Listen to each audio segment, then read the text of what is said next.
What's guys, welcome back once again. ये कहानी है एक टीनेजर लड़की क्लारा की जो अपने कॉलेज प्रोजेक्ट के लिए एक रेगिस्तान में कुछ पौधों को ढूंढने जाती है, लेकिन वहाँ उसके साथ कुछ ऐसी चीजें होने लगती है जो कि उसे खुद की जान लेने के लिए मजबूर कर देती है।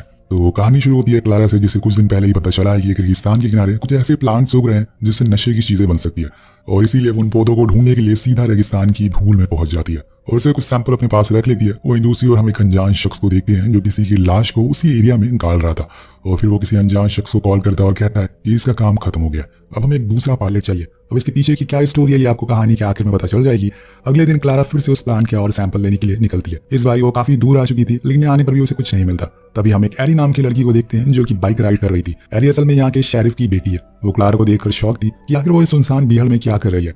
तो वो उसे बताती है कि मैं यहाँ पे एक रिसर्च करने के लिए आई हूँ, पर तुम यहाँ बाइक राइड क्यों कर रही हो। और वो भी अपना जवाब देती है कि मेरे डैड को पता ना चले कि मैं स्कूल बंक कर रही हूँ, इसलिए मैं यहाँ पर आती हूँ। अब उन दोनों में काफी अच्छा बॉन्ड बन जाता है, जिसके बाद दोनों साथ में उस प्लान को ढूंढना शुरू करते हैं और फिर साथ में बैठकर काफी बातें भी करते हैं, जिसमें एरी बताती है कि उसकी मॉम की डेथ हो गई है। वो और उसके डैड अकेले एक साथ रहते हैं, लेकिन उन्हें काम से फुर्सत नहीं मिलती और इसीलिए मैं यहाँ पर राइड करने के लिए आ जाती हूँ। कुछ समय के बाद वो चली जाती है, लेकिन क्लारा अभी भी वहीं थी। उसे कुछ और ढूंढना था, पर कुछ समय के बाद अंधेरा हो जाता है और वो भी जाने लगती है। लेकिन उसी दौरान अचानक से उसे आसमान में एक प्लेन दिखता है जो क्रैश होकर गिर रहा था। अब उसे देखकर वो बहुत डर जाती है और फौरन कार से उसी क्रैश वाले साइड पर पहुंचती है। अब यहाँ प्लेन पूरी तरह से क्रैश हो चुका था, लेकिन उसका पायलट थॉमस अभी भी जिंदा था। और तभी क्लारा की नजर पड़ती है पास में गिरे कुछ पैकेट्स पर जिसमें ड्रग्स थे।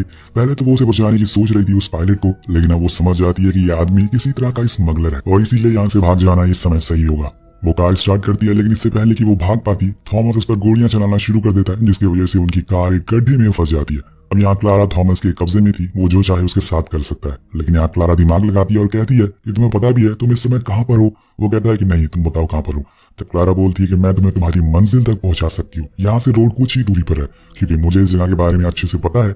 हालांकि दोस्तों ये झूठ होता है, लेकिन उसे अपनी जान बचाने के लिए कुछ तो करना ही पड़ेगा। अब थॉमस समझ जाता है कि वो सही कह रही है, इसलिए वो सबसे पहले तो उसे सारे पैकेट्स उठवाता है और उन्हें कार में रखवाता है और फिर उसके हाथ पैर बांध देता है। लेकिन कार में बैठते ही क्लारा मैप को छुपा लेती है, क्योंकि अगर वो उसके हाथ लग गए तो उसे रास्ता पता चल जाएगा और वो पक्का उसे मार देगा। उसकी कार में एक चाकू भी था, उसे भी वो हटाने वाली थी, लेकिन तभी वहां पर थॉमस आ जाता है और दोनों फिर निकल जाते हैं।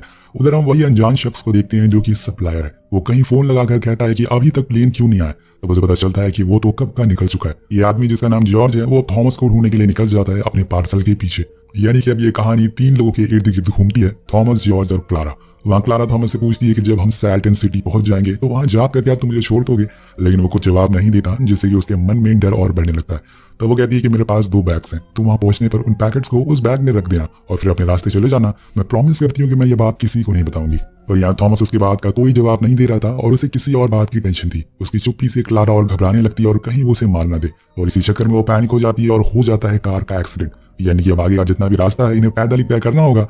थॉमस कहता है कि सारे पैकेट्स को फौरन बैग में भरो, हम लोग अब आगे पैदल ही चलेंगे। पर वो मना करती है और बताती है कि ऐसे तो हमें रेगिस्तान पार करने में कई दिन लग जाएंगे और तुम्हारे पैर में चोट भी लगी है, देखो।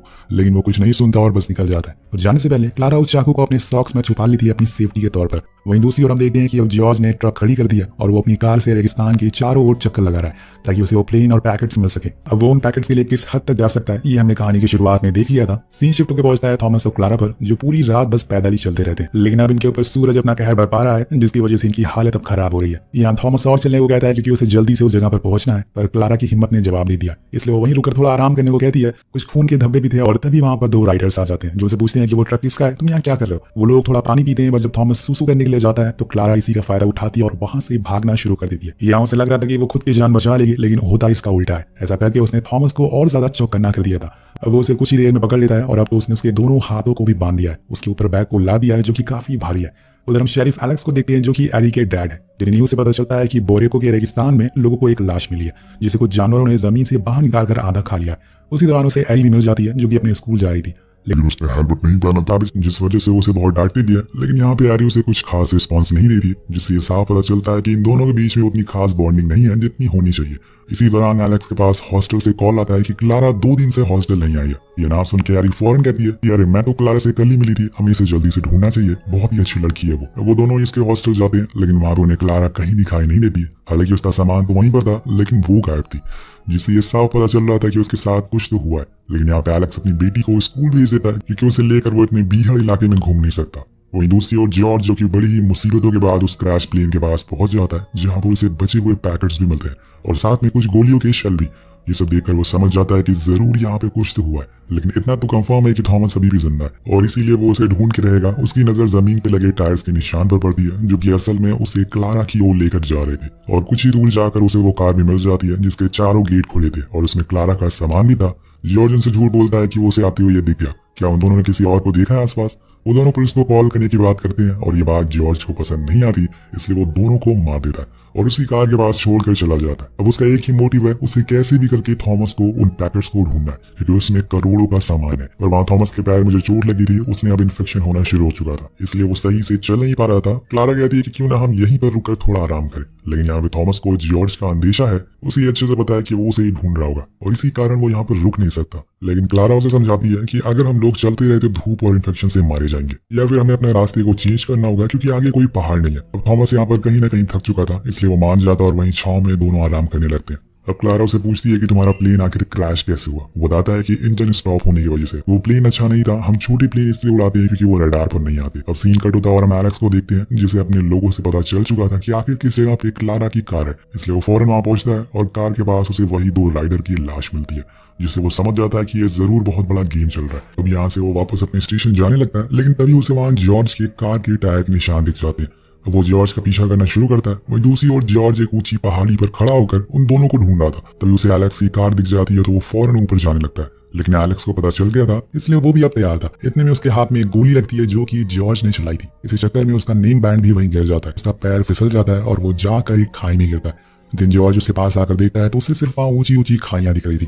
उसे लगता है कि शायद वो मर चुका है, इसलिए वो सबसे पहले तो जाकर उसके रेडियो को तोड़ता है और फिर उसके ट्रक को ठिकाने लगा देता है। इधर क्लारा और थॉमस पिछले कई घंटों से बस चले जा रहे हैं। अब उनकी हालत ने जवाब दे दिया है, क्योंकि इनके सामने एक पहाड़ आ चुका है। यह रास्ता यहीं खत्म होता है। थॉमस कहता है कि हमें इसे चढ़कर दूसरी तरफ जाना होगा। तो यहाँ क्लारा कहती है कि हमें यहीं पर आराम करना चाहिए और कल सुबह होते ही हम लोग इस काम को करेंगे। लेकिन थॉमस को अभी चढ़ना था क्योंकि उसके पास समय की बहुत कमी है, इसलिए वो उसके हाथ को खोल देता है और चढ़ने को कहता है। हालांकि कुछ देर बाद थॉमस की जान बच जाने वाली थी, लेकिन क्लारा उसे बचाती है और आधी रात को वो लोग फाइनली ऊपर तक पहुंच जाते हैं। उधर जब ड्यूटी खत्म होने के बाद एलेक्स घर नहीं पहुंचता, लैरी को उसकी फिक्र होने लगी, इसलिए वो सीधा यहाँ से पुलिस स्टेशन पहुंचती है कि शायद उसके डैड वहां पर हो। लेकिन वहां पर सभी लोग अपने अपने घर जा चुके थे, पूरा पुलिस स्टेशन खाली था। वो यहाँ समझ जाती है कि जरूर उसके डैड क्लारा को ढूंढने के लिए गए होंगे और वहीं उनके साथ कुछ हो गया होगा। अब वो फौरन अपनी बाइक उठाती है और निकल जाती है अपने डैड को ढूंढने के लिए। उसी जगह जाती है जहाँ पर क्लारा से पहली बार मिली थी। इधर दूसरी तरफ अंधेरा हो चुका था, इसलिए दोनों ने आग जलाई थी, लेकिन इनके पास अब कुछ खाने को नहीं और ना ही पीने को पानी, और इन्हें अब आगे आने वाले दिन घंटे ऐसे ही गुजारना होगा। दोनों एक साथ पहले इतनी फुर्सत में बैठे थे और आज इतनी दिनों बाद इन्हें एक दूसरे का नाम पता चलता है बातों बातों में। अब यहाँ थॉमस अपने बारे में कुछ बातें बताता है, जैसे कि वो एक टीचर है लेकिन उसके डैड की तबीयत कुछ ठीक नहीं है, इसलिए पैसों के लिए वो ये काम कर रहा है ताकि उसे जो भी पैसे मिले वो उनका इलाज करवा सके। वो ये भी बताता है कि कभी कभी हमें मजबूरी में गलत काम करना पड़ता है। वहीं क्लारा भी उसे अपने हाथ में बटरफ्लाई टैटू दिखाती है और कहती है कि ये मैंने अपनी छोटी बहन की याद में बनवाया था।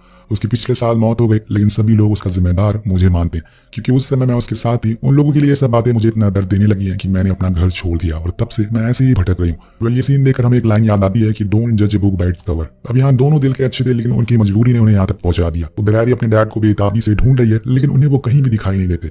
अब देर रात हो गई थी, इसलिए उसे डर लगने लगा था। तभी उसे अपने डैड की नेम प्लेट मिलती है, जिसके बाद वो उसी जगह खड़े होकर चिल्लाने लगती है और लकीली एलेक्स को उसकी आवाज सुनाई दे जाती है।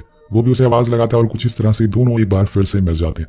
हैरी उन्हें रस्सी के जरिए ऊपर खींच लेती है। उधर दूसरी तरफ हम देखते हैं कि देर रात जब थॉमस सो जाता है तो मौका देखकर क्लारा चाकू से अपनी रस्सियां काट लेती है और फिर वहां से भाग जाती है। कुछ समय के बाद उजाला हो जाता है और यहाँ पे एलेक्स हैरी से कहता है कि अब तुम घर जाओ, मुझे ये काम अकेले ही करना पड़ेगा। लेकिन वो उसकी बात नहीं सुनती और उसे बिना बताए वहां से निकल जाती क्लारा को ढूंढने के लिए। लेकिन वहां क्लारा भाग रही थी, बस भागे जा रही थी। उसे इतनी दूर तक जाना था कि उसके पीछे कोई भी ना सके। लेकिन आज उसके सामने आ जाता है जॉर्ज, जो कि अब उसके पीछे पड़ चुका है। हालांकि वो उसे नहीं जानता, लेकिन वो यहाँ के लिए घूम रही है। इसका मतलब है कि साफ साफ उसके पास कुछ कनेक्शन है उन पैकेट्स को लेकर।